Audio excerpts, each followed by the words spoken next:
Hello, Nicole Pallante. Hi, Welcome to Coffee with Kyla. thanks for having me. Well, we are so excited to have you here today. This topic, I think, is one that we are being asked quite a bit, and there's not a whole lot of information around it. So we are so excited to have you to talk a little bit about fabrics and how we can plan with them and for them in this new environment we're trying to navigate right now. So, Nicole, can you introduce yourself and what you do and what Maharam is? Yeah, so I am a sales rep for Maharam, which is a textile company based out of New York. And my territory is Central Ohio. Well, thank you for being with us today. So my first question is always, what behavior have you developed during this time that you hope becomes a habit in the future? Well, before I answer that, I do want to say I do have Oh, my yes, coffee. It's that's ready. a great coffee mug. It's actually one of those, it adds color as it gets hot. Oh, So that's great. it's a regular horse until you pour in your coffee, and then it turns into a unicorn, which is amazing. Well, that's by far the flashiest mug we've had on Coffee with Kyla. So good job. You win. I brought out the big guns for you. Perfect. So going back to your first question, what is going to become a habit?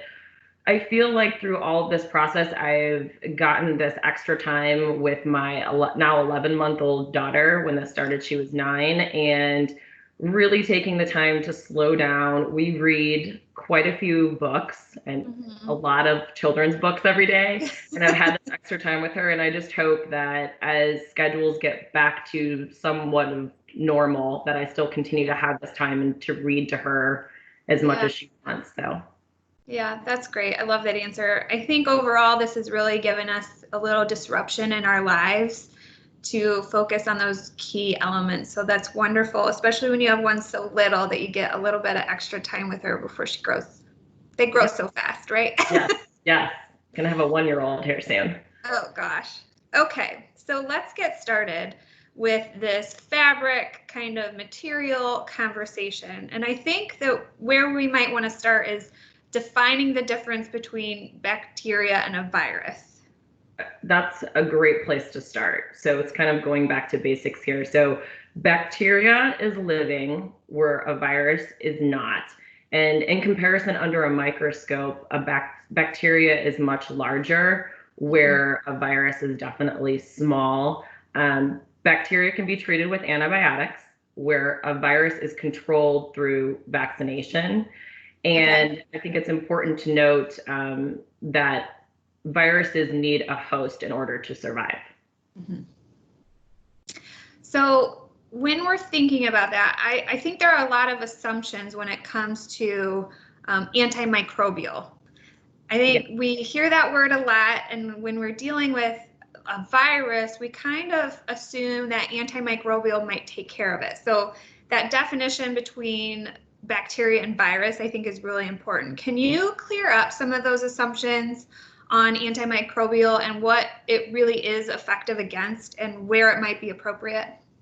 Absolutely. I think that that is a good assumption that we're making, that everyone thinks that a fabric or a textile that has an antimicrobial is going to help against a virus, but really there is actually no evidence that an antimicrobial added to textiles kills bacteria or viruses. So I can't really speak for any other finishes or surfaces, but definitely when it comes to textiles, there's no evidence. And then for a textile perspective, really antimicrobials aren't necessary, and they have been proven to have more of an adverse effect, environmental impact. Okay, can you explain that just a little bit further on the environmental impact? Yeah, so when you're adding antimicrobials to textiles, you're adding extra chemicals essentially. And so you're going to be affecting your indoor air quality with those extra chemicals, and in fact having then the opposite reaction that you want to have, which is keeping your space clean and good air. Yeah, so that kind of remedy of the antimicrobial is actually a longer term, might be a worse effect longer term. Absolutely.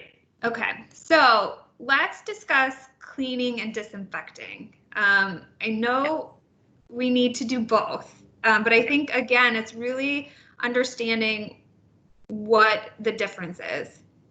So, and what are your suggestions around that?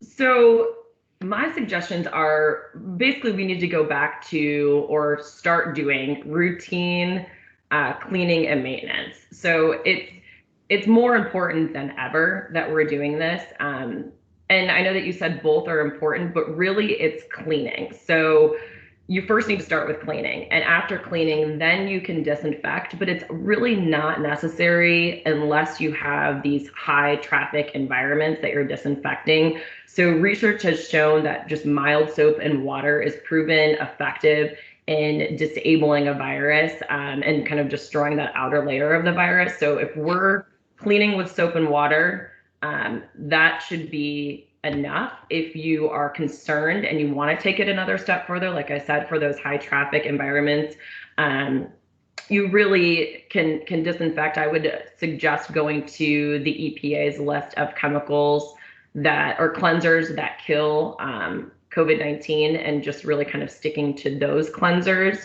that the EPA recommends. Yeah, so cleanable is kind of the key, right? Right. And I think that goes back to that antimicrobial conversation. Just having antimicrobial on your surface isn't really going to do much against this virus or the virus living on fabrics, because you need to clean it. That's how you're best effective against it, right? Absolutely. Okay. So give us a few tips on what to look for in fabrics, how we move forward thinking about designing around this, kind of the parameters about designing around this new way we're living. So you really need to specify fabrics that are best for your environment and your level of traffic in your space, keeping in mind you don't want to create this false sense of security. So for instance, you could specify all bleach cleanable vinyls in a space and have a set schedule of routine cleaning every 3 hours. And at 3 hours and 1 minute, someone could walk in and contaminate your space. So it doesn't really matter whether you're specifying a silk or a polyester. We keep going back to this basic cleaning and hand washing. So it's really important that if there are high traffic areas or high touch surfaces, you could then disinfect those surfaces. So we're talking like light switches and door handles, but simple soap and water, and definitely washing your hands. I know everyone keeps saying that, but that's going to help control the spread of a virus, as well as just if you have any questions, kind of using me as your guide and consultant to help you navigate what's best for your space.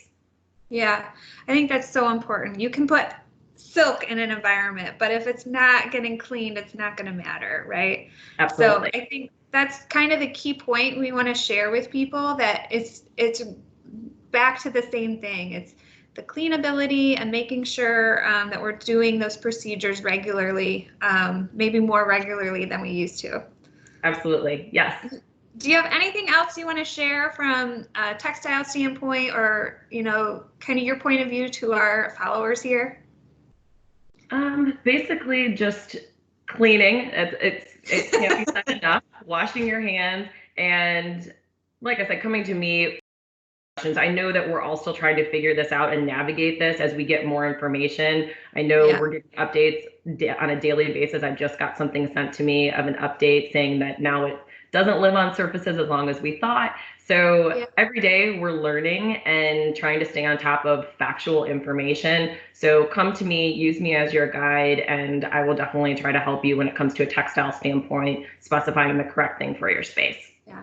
Awesome. Well, we always say that we're here to help, and Nicole, you are too. So we really appreciate you being a guest today and clearing up some of those kind of misconceptions about fabric and planning around the virus, and sharing with what we can do to help our customers navigate all this. So thank you, Nicole. Thank you for having me. Yeah, thank you for your time, and awesome cheers to the unicorn mug. All right. Thank you, Nicole. Be well. Thank you. You too.